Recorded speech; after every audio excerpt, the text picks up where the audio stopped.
Hi, and we're all back here for another episode of the Dare Show podcast. Where I talk about music, I talk about pop culture and other stuff, a little TV this week. Let's just get into it and say congratulations. I've been meaning to say this one for a while. Congratulations to Miss Dua Peep, aka Dua Lipa, because her song "Levitating" is like the top song of the year. It, I think they said it didn't go number one, but it's been like bubbling a number one for like 6, 8, 10 months now or something like that.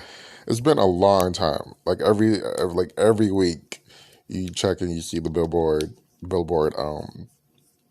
the charts, and you'll see Levitating like number three, number four, number five. It's still, I don't think it's still on the top 10 anymore because I think a lot of Christmas songs are still popping, locking, and dropping it up onto the charts, which I don't think I've seen like that in a while. Like, I don't think last year it was like that. But it was some Christmas songs on the charts now. All I Want for Christmas Is You is number two on the charts. On the chart, it was like four. It was a mix. It was like an equal mix of Christmas songs, and regular songs on the Billboard. So I'm like, oh, everybody's really feeling festive this year, even though it's like 80 degrees outside. Um, but yeah, shout out to Dula Peep. That's really good. I'm levitating. You want me? I always mix with songs. I think my absolute favorite song from her is it's in between physical and oh crap. That not levitating, it's another one. And it's don't start. It's not don't start now. It's the other pocket full of candy and I'm ready to go. Oh, pocket full of whatever. Um, I hallucinate. I love me some hallucinate. There's probably another one, but those are like my top three: physical, levitating is good, and hallucinate. The pussy poppers. Um, what should I talk about next? Patti LaBelle. So Patti has a new little holiday special called Patty's Holiday Cook-Off, and it is coming on December 19th, which is this coming Sunday. It's on TV1. And it has Tamar. I think it's just Tamar, and we have her musical director John Stanley, who I'm guessing is her full time musical director now again, because he's everywhere with her still. John Stanley. And they were cooking. I saw a little bit of singing. Everybody looked really good. Patty had her good wig on. Yeah, but it's on the Sunday on TV1. And it's so nice to see, TV1 still rocking with Patty. What is it called? Living It Up with Patti LaBelle, which was started, I think, in like 2004. And it just, followed her. It was, a reality show. Like, there's even some clips online, like her going, I saw this before, of her going to the, like, hair shop and picking out hair pieces.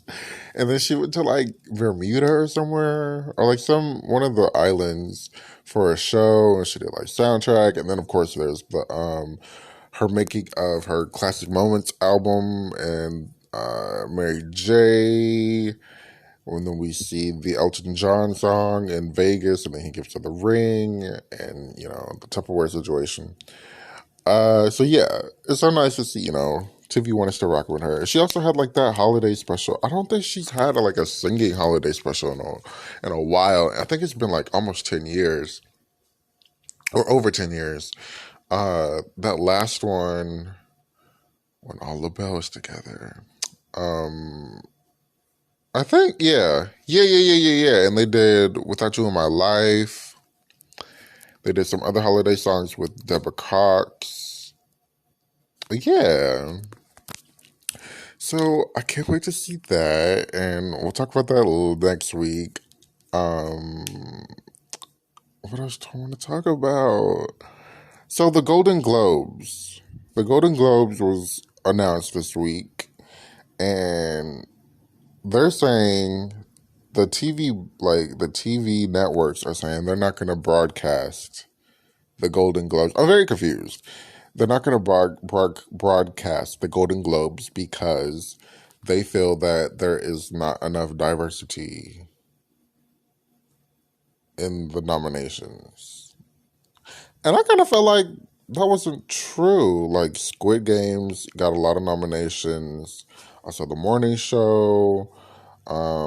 Issa Rae got a nomination for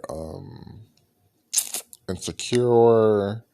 Blackish was nominated. Beyonce was nominated for Be Alive. The song Lady Gaga was nominated for Best Actress.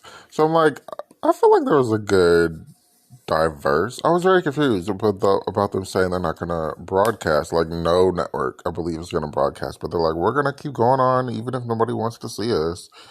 And I'm like, oh, okay, this is going to be weird. This is different. Yeah, very different, you guys. But shout out to everybody who got nominations. For a second there, I thought Beyonce was nominated for an Oscar. I don't know why I registered as an Oscar, but it wasn't an Oscar. I was like, oh wait, this is a Golden Globe. She's done this before. The Oscar, we have not done before yet. I guess I'll just go down my list. So,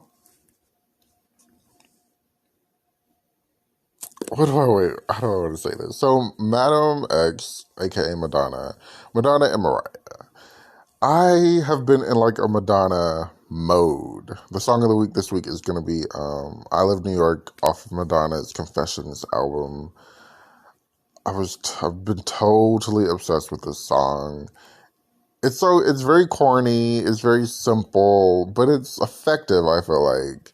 And it's so much better live because there's like this great guitar, the bass is killing it. It's a really great song. Um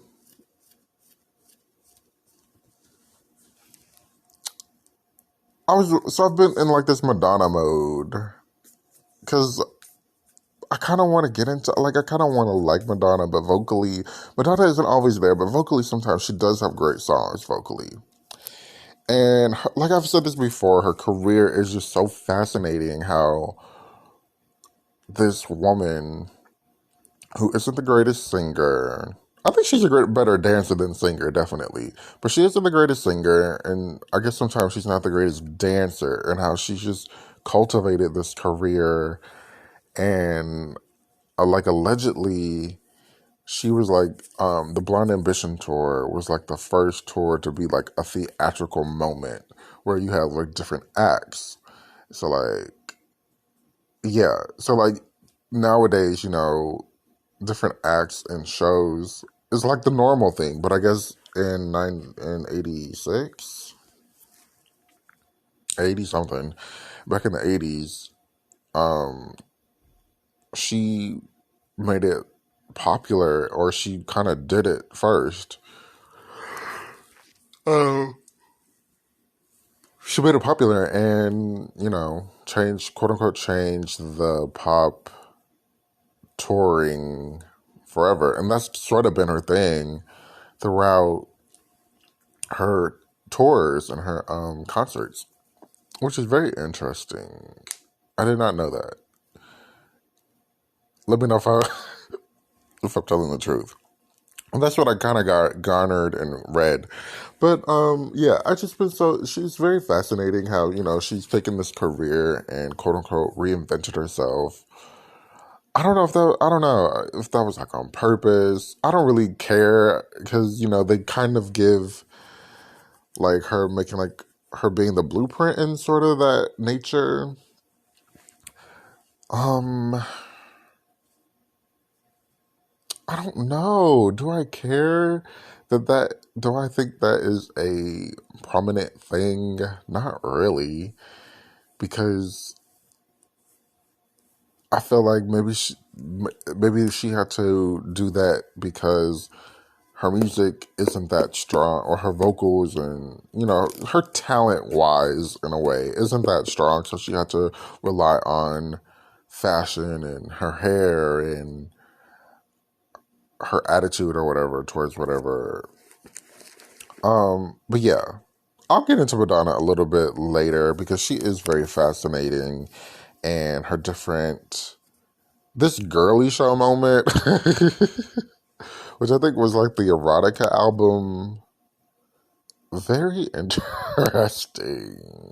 And then, how she just like totally switched it up and let go of that like sexual moment and went into this humdiddly lum bum bum moment with her like Ray of Light and Evita, and tried to be taken seriously, and then switched up into like complete techno electronic moment with the music album and American Life album, and then completely switched it up for Confessions, which I feel like Confessions was like a breath of fresh air after music and American Life, because I don't think American Life and music did that well.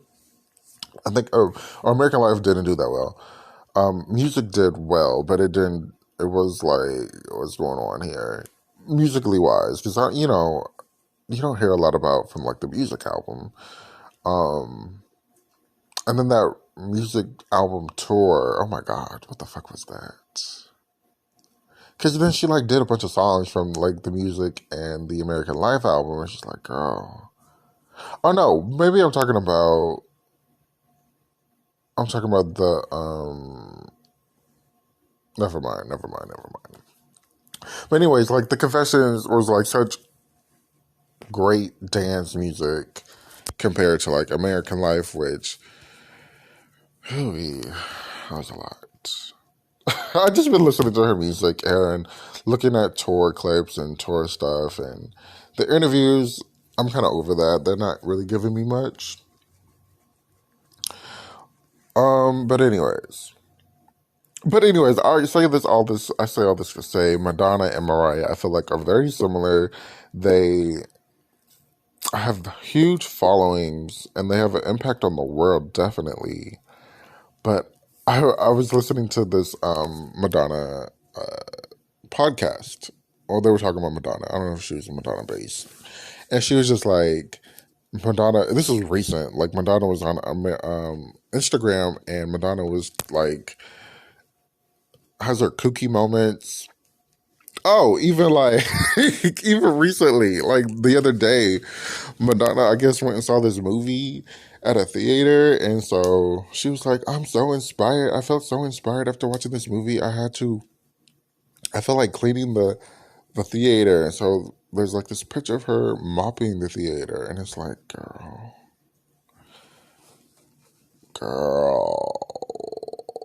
So yeah. So the lady, she was saying Madonna seemed very crazy and out of it. And not in like a crazy way, but she was just like, I wouldn't even trust Madonna to open a door for me. Like, no. Madonna was acting so crazy. And so I was like, oh, this is somewhat like what Mariah does or kind of goes through. Mariah is very, has her crazy moments. One day, she'll talk about Tommy. The next day, she'll give innuendos. Like, she's back to giving innuendos. It is funny. I think she did have to, specifically talk about Tommy in the book. And in the interviews and stuff and talk about him, that was last year. She was naming him and naming stuff, but now this year she's back to the innuendos and not naming names. And it's like, okay, here we go again. Mariah has her moments of, girl, what the fuck is going on? So I was like, oh, Madonna and Mariah are very similar in the outrageous sometimes not stable, crazy way. It's very interesting. It's very, very interesting. Mary M. Cosby from The Real Housewives of Salt Lake City. If you guys are not watching The Real Housewives of Salt Lake City, please do yourself a service and a favor and go check it out. It's very entertaining this year. Last year, they're new women. It's a new series. And so for me, it was kind of like getting to know these people and remembering names. And one thing about the show is Whitney looks like a Heather, and Heather looks like a Whitney. So I always like, I don't know, typically of living the life I've seen. They kind of look similar. They look similar to each other's name. They look similar to the opposite name. I'm like, oh, okay. I have to differentiate. Oh, Heather is her, where Whitney is her. Okay, got it. Heather is the wait. Heather is the businesswoman, and Whitney is the dummy. Okay, well, she's not a dummy, and that's not nice to say. She's not a dummy, but she quote unquote plays a dummy. But anyways, there's this lady called Mary M. Cosby. Wait, what's her name? Crosby or Cosby? I think it's, I don't know. Anyways, she's on the show. She's probably the oldest woman on the show. She's also a pastor, and she's sort of like a recluse in a way. But the thing is, Mary is running a cult basically, and they're trying to get to the bottom of it. And one thing about Mary is there is this energy about Mary that people have picked up on, like other reviewers, and I agree. Like, and one thing, some people know a lot about things other than you. I don't know a whole lot about like voodoo and supernatural messings with and all that other stuff. But Mary definitely kind of gives off that energy of, I could be playing with other realms in a way to sabotage you or to hurt you. It is very interesting that, this ex church member, Cameron, on the show, who kind of lights the match of telling us about Mary and her church and him giving, what was it, $300,000? He mortgaged his house to give $300,000 to Mary. And then this summer, Cameron dies of like brain. I think he had brain cancer. He had brain cancer. He ended up passing away of that. It's overwhelming in a way. That part is very like ooh-wee. But Mary is crazy, and Mary just talks, and I feel like Mary doesn't always think about what she says, because she did say something about like the Mexican cartel, and the Mexican community was not very fond of that.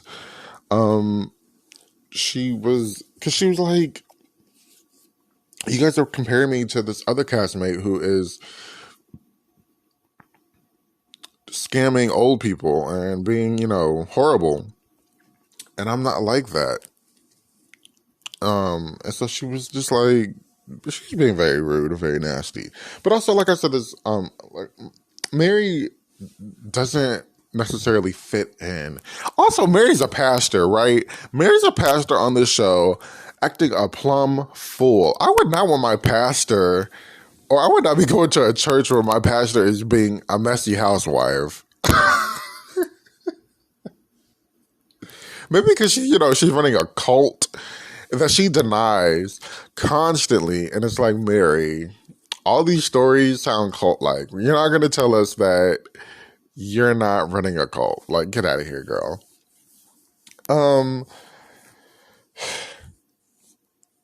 I would not want my pastor on TV being a messy housewife who doesn't understand, who's not understanding, and who doesn't see her people's point of views when they're saying, you did me wrong, and her standing her ground on like certain stuff. It's just like, it doesn't look good, Mary.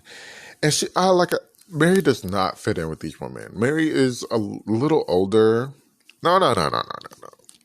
Mary's not. Oh, she's like almost 50. So she's not a little older. I mean, she's not like the oldest. But in terms of like the show range, most of the girls I think are under 50 or in their like mid 40s. Well, maybe. Okay, wait. Maybe Mary just comes off as old, but I think they're all in the sort of the same age range. But Mary, like, she doesn't fit in and she doesn't participate. I didn't understand why she was on the show last season. This season, she is getting into it with a little bit more. She's becoming a little bit slightly more interesting, but you're interesting in a bad way. Like, girl, you don't look good. Like, you have this hoarding ass house. You need to throw your shit away. You got a bunch of stuff. You're being like mean and trying to play it off as nice. And you're a pastor. Like I said, like, oh my gosh. But anyways, this season is really good. Please check out Salt Lake City. Real Housewives of Salt Lake City. I'm going to take a quick second and I'll be back. So, welcome back. This week's Song of the Week, go check it out. It's by Madonna. It's called I Don't Like Cities, but I Love New York. It's from her Confessions album. Go pop lock and drop it to it. So, let's wrap it up. I listened to some more Grammy nominated songs. I was very impressed by this section of songs. So the next song I listened to was Her by Her, and it's Fight for You. It's called Fight for You. And it is her Oscar winning song. Oscar, what is it called? Oscar, probably like Best Original Oscar Song or whatever. That she won earlier this year. Now I think I'm sure it's like nominated for like album or Song of the Year, Record of the Year, something of that nature. It's very 70s. It was very funky. It's her falsetto. It's her falsetto mixed with like the bungalows and the well, that's not really it, but whatever. The 70s vibe I get from it. It reminds me of, I couldn't think of the song, but I think I found the song. Not Mary. Mercy, Mercy Me by Marvin Gaye. That's what the song reminds me of. And I was just like, I think like the ending of Mercy, Mercy Me sounds like, I was trying to figure out, is this like a sample? It's not a sample. There's no sample attached to it. It's just, it's her doing her thing. So I really enjoyed that song. That was a really good song. The next song I listened to was by ABBA, ABBA. Miss Every Little Thing That You Say or Do. That sample. But that's not the song. But the song is called I Still Have Faith in You, Child. It was a ballad. Homegirl is old. You can hear it in her voice. Yeah, not much to say about that one. The next one, again, I have not much to say about, is Right on Time by Miss Brandy Carlisle. She was serving good vocals. It's a ballad. I think it's up for like song, record of the year, blah, blah, blah, blah, blah. It's a good song. Nothing to hate on it about. Nothing to say negative about. Yeah, it was a good song. I'm not playing. The next song is I Get a Kick Out of You by Tony Bennett and Lady Gaga. And I love the intro of the song. I think I said this when it first came out. I love the intro of this. I love the ballad. It's like piano and them singing. That's all we need. I love that. And maybe because I'm very, what's the word?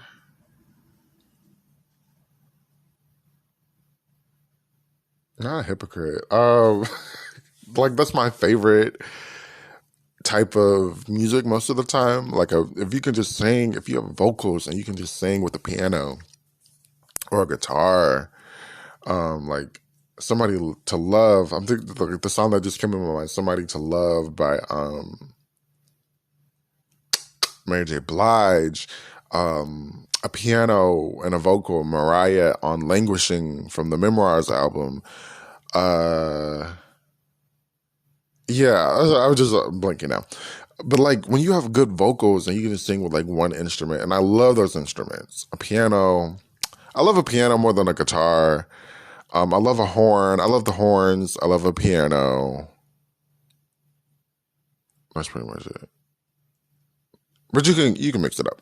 Um, but it starts off like with her and him singing on a piano, and then it speeds up, and I'm just like, okay, here we go. And then it just turns into not my favorite song anymore. um, Lady Gaga and Tony. This song was about a minute too long because after like they just keep repeating this one, I get a kick out of you. And it's like, okay, the song is a minute too long and I'm over it. So I'm going to go to the next song. I think that's why I just didn't listen to the album because I think most of the album was very much of that nature, boring. Like Cheek to Cheek was so interesting. It had so much flair and so many instruments and such a diverse catalog that they chose from. But this, I Get a Kick Out of You. I mean, wait, is that the song, the album? I think it's Love for Sale. Love for Sale from, his name isn't Billy Porter. His name is some man that used to write music. I'm forgetting his name. I'm sorry. But yeah, the songs that they chose, it just seemed so boring to me, and it wasn't hitting like it used to hit, which is why I'm so surprised it got nominated for any kind of award, let alone like 6 Grammys. I'm like, this definitely is sympathy awards. But anyways, they're over here working Mr. Tony Alzheimer Bennett to death again, you guys. Well, let me not say death, but over here working him like he doesn't have Alzheimer's. They did performances last week, I think, on some late night show. Where is Joe Biden? Hello, Joe. You need to shut this down. And then we have them doing MTV Unplugged coming up soon. I don't know what day it is. I think it's coming very soon. And I'm just like, y'all, this is ridiculous. Working this man with a disability. Okay, anyways. Like, is that right? Like, am I tripping? Like, I feel like this man has a disability and he doesn't know it. And you guys are out here, like, making him work. Let me know if I'm tripping. Because I really feel like nobody is really on my side with this. Like I see some comments like when I think when the reviews or something came out for something a couple of months ago. I think it was the reviews for his show.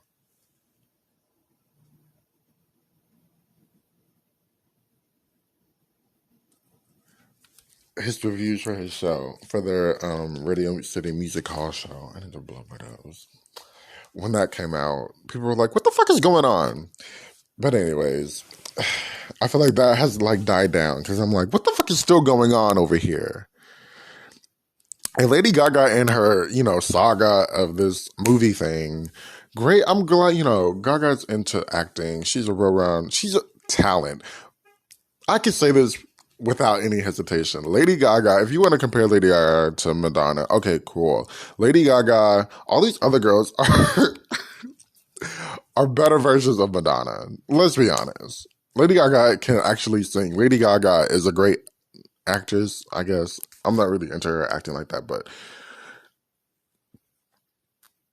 Lady Gaga is more talented than Madonna, and the awards so quickly probably prove that. Which is okay. I'm not getting into this, but anyways, Gaga in this movie thing, she was walking around Italy for 100 years. She was talking to what am I trying to say? She was talking in this accent, and she did her research on Miss Gucci lady, who actually killed her husband, you guys. I did not know. Spoiler alert, if you haven't gone to see the movie. I haven't, but I've been reading stuff. Miss Gucci lady actually killed Mr. Gucci. I forget her name. I don't want to mess it up. She actually killed this man. I'm thinking like, wait, how are they doing an interview?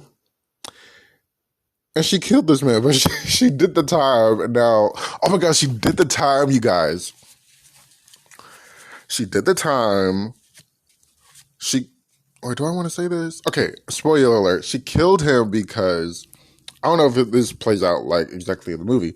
She killed him because he moved on and he wasn't giving up the money, honey.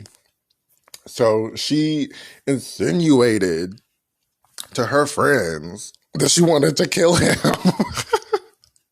because he's being so mean and not giving up the money. And she's from a lower class. She's like, hey, I ain't going back to that poor life, baby.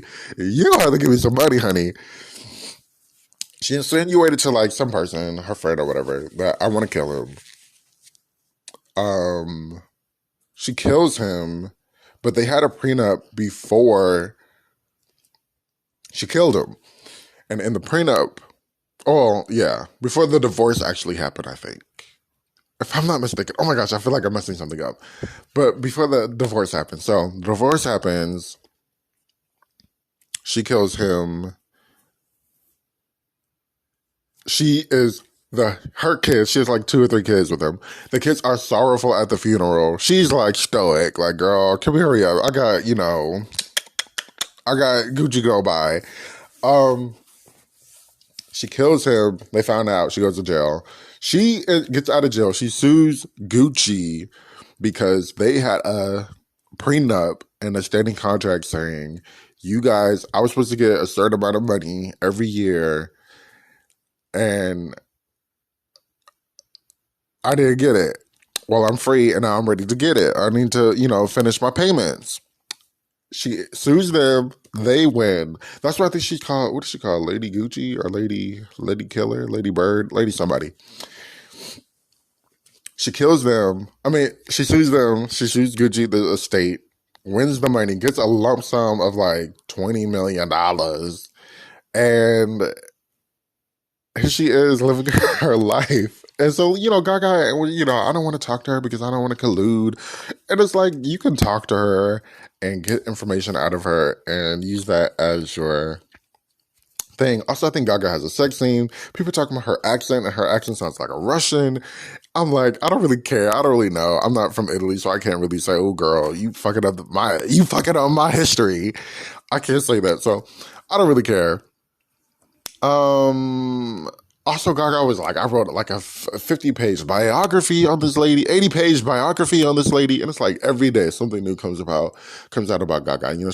She's a method actress, and she's walking around Italy. She could tell from fake to real because we're in a pandemic. She just sounded, to Mariah, Madonna crazy, and then. Here we go again. Another shit that thing came out. She's talking about she had some kind of psychiatric nurse. She had some kind of psychiatric nurse on set. So she could tell from the real to the fake. It's like, girl, you doing way too much for, what you getting? Like $1 million, $2 million? You doing way too much. After taxes, after you pay your agent and your hair and makeup, you doing way too much for your craft. Shout out to Gaga. So the next song on this Grammy nominated list that I listened to, A Beautiful Noise. A Beautiful Noise by Alicia and Brandy Carlisle. Beautiful. Wonderful. That was such a beautiful song. It sounded like it was live. It didn't sound like it was in the studio. They harmonized great. I don't know what the fuck they were talking about. Just like a bunch of Alicia's music. I don't know what the fuck she's talking about. She has a new album out with 20 songs on it, and I don't give a fuck. I can't with Alicia anymore because I don't know what the fuck Alicia is talking about anymore. She's gone into like this neo soul moment, and I'm just like, no, out of here. I'm out of here. No, thank you. But this song is beautiful. They harmonize great. I don't really appreciate the black and white piano on the picture, the cover art. Ma'am, and ma'am, can we have like black and red, black and green or something? Come on, you guys. Um, Alicia, side note. So this is my last side note. Then we'll get out of here, let you guys go, finish the rest of your day, finish the rest of your morning. Cause I got things to do. Miss Alicia, she said she wanted a redo of her verses. She did her verses. I was like, wait, where did you do the first? Okay, so she did her verses um with Maxwell. Was it Maxwell? Oh shit. No, John Legend. John Legend. Um and she said she wants to redo it. She wants to either do it with Beyonce or Rihanna. And I'm like, is it crack? What are you smoking these days, Alicia? Because it's affecting your voice and now it's affecting your brain. Because for you to think that you could do our verses with Rihanna, aren't you like 45, Alicia? Rihanna's like 32. Oh, she's not 32. She's like 35. But anyways, Rihanna is not your contemporary, baby.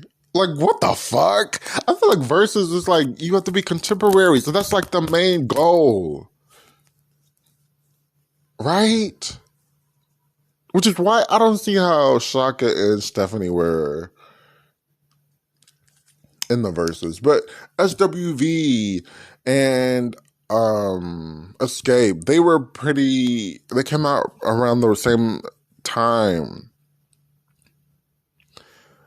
They were still putting music out around the same time. Who else? Patty and Gladys, I don't know. Whatever. But anyways,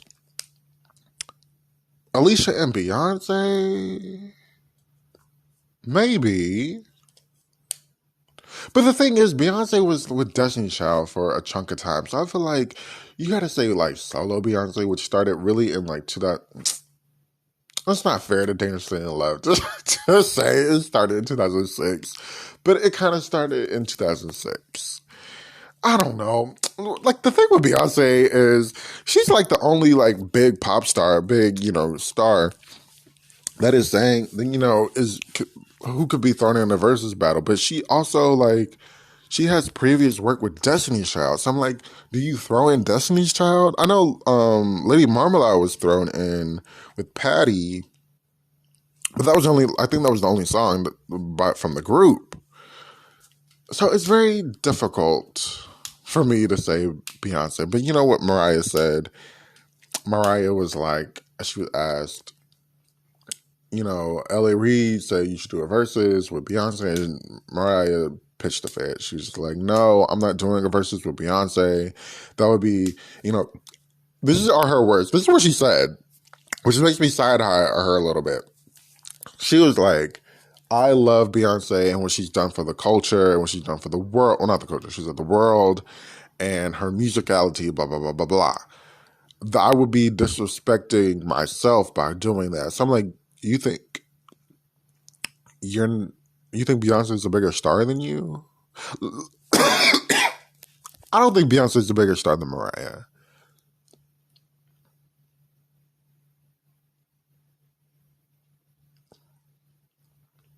I'm trying to think, like, no, I don't think so. People still support Mariah in different ways. Like the Lamely really supports Mariah in a different way. But Beyonce, maybe because Mariah's older and Mariah, that Daydream Mariah and Emotions and Music Box, which I completely forget about because I do not like the album nor the album title. I forget Music Box sold a lot of albums. I think it's one of her Diamond albums. I was looking at Diamond albums and singles this week. I think Music Box and Daydream was on there. Music, I'm trying to think. Like, no. I feel like maybe they're equal, but Mariah might be slightly bigger, especially in terms of like hits and number ones. But then it's so difficult. I gotta go. I can't do this anymore. You're gonna hurt my brain. But let me know if you think Mariah is bigger than Beyonce. Because I don't think so. And I love Beyonce. I adore me some, Freakum Dress, some Deja Vu, some Jealous, some Sandcastles. Oh, not Sandcastles. Love Drought. We pop to formation when it comes on. But is Beyonce bigger than Mariah? No. And I don't know why she said that. I think Mariah always wants to be humble and doesn't want to stir up shit unless, she wants to stir some shit with like J-Lo.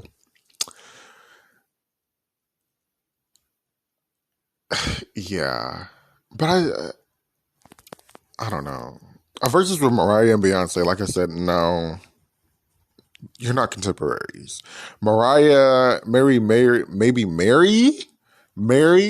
J, maybe. But those are two different sounds at times. Y'all gotta figure it out. I'll just watch and criticize. On that note, I'm out of here. I gotta go. Thank you so much for listening to the Dish Up podcast. Next week is Christmas. Merry Christmas. Almost Christmas. I'm gonna try to put something cute up together if I get the energy and remembrance to do so. On that note, I'm everywhere. I'm on YouTube. The Dare Show Podcast is on YouTube. The Dare Show Podcast is on Apple Music. The Dare Show Podcast is on Spotify. The Dare Show Podcast is out of Anchor, is on Anchor. You can listen to it on Anchor. Yeah, thanks for listening. And I have this fierce single that Sammy McKinney and these little guys put together, baby. I got a single that'll make you jump up and dance. And if you can't dance to that, you got a hole in your soul, okay?